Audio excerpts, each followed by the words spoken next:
Assalamualaikum warahmatullahi wabarakatuh. Selamat pagi anak-anak. Selamat pagi. Bagaimana keadaan kalian semua? Baik ya. Baiklah, di sini Guru akan memberikan refleksi pada kalian semua apa yang menjadi pelajaran kita di hari yang lalu. Itu saya akan refleksi pertama.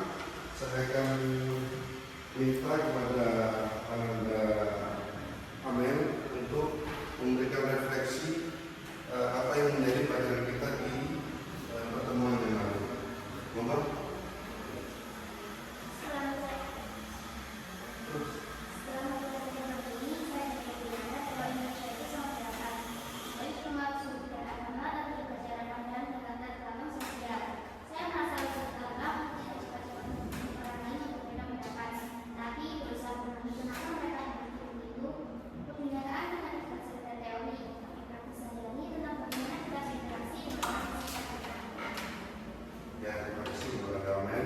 Untuk selanjutnya kepada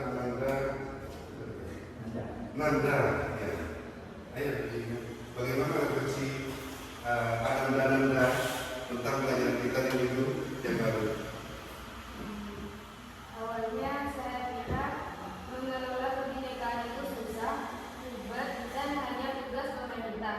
Tapi sekarang saya mengerti bahwa kebinekaan adalah modal sosial yang bisa kita pakai di lingkungan sekolah atau di lingkungan RT atau RW.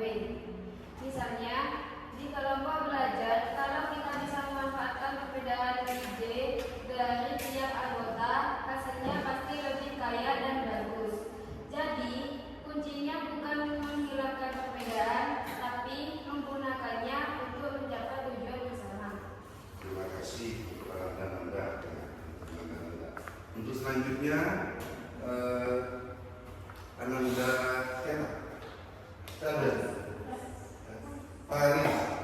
Faiz. Untuk selanjutnya Ananda Faiz.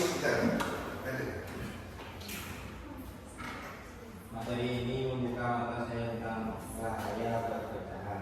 Kebinekaan memang indah, tapi kalau tidak dikelola dengan baik bisa jadi sumber konflik. Refleksi saya adalah kita sebagai generasi muda harus lebih menciptakan ruang-ruang dialog. Misalnya di media sosial untuk membahas isu-isu sensitif dengan kepala dingin dan saling menghargai. Ini adalah cara praktis kita menyikapi kebinekaan. Tidak lari dari masalah, tapi menghadapinya dengan prinsip persatuan. Terima kasih kepada Faiz. Alhamdulillah, refleksi dari kalian semua bagus ya.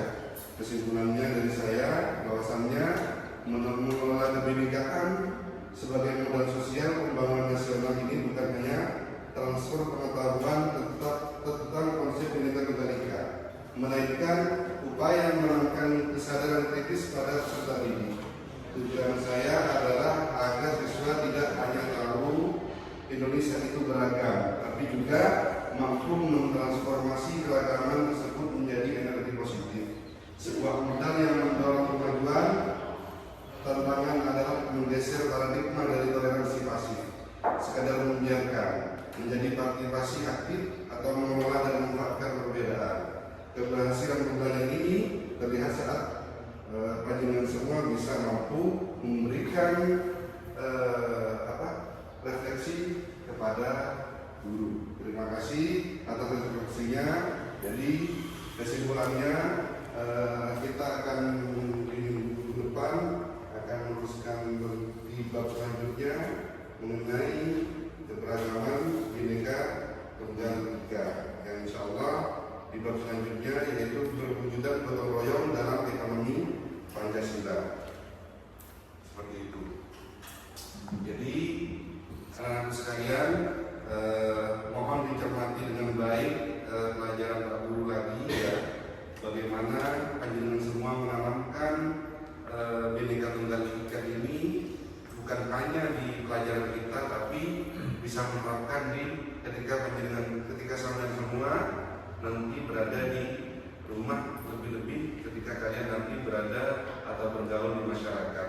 Karena dengan adanya panjenengan semua menerapkan kebinekaan Tunggal Ika ini, kebinekaan ini, panjenengan semua insya Allah akan menjadikan panjenengan untuk bergaul baik, berinteraksi baik kepada sesama manusia seperti itu, sehingga terciptalah kalau panjenengan interaksinya baik atau pemersatuannya baik, maka terciptalah kedamaian di kalian semua seperti itu. Maka dari itu dari saya sekian dulu. Mohon maaf apabila ada kekurangan. Pelajaran kali ini kita selesaikan dulu sampai ini. Kita insya Allah akan bertemu di minggu yang akan datang. Apabila ada kesalahan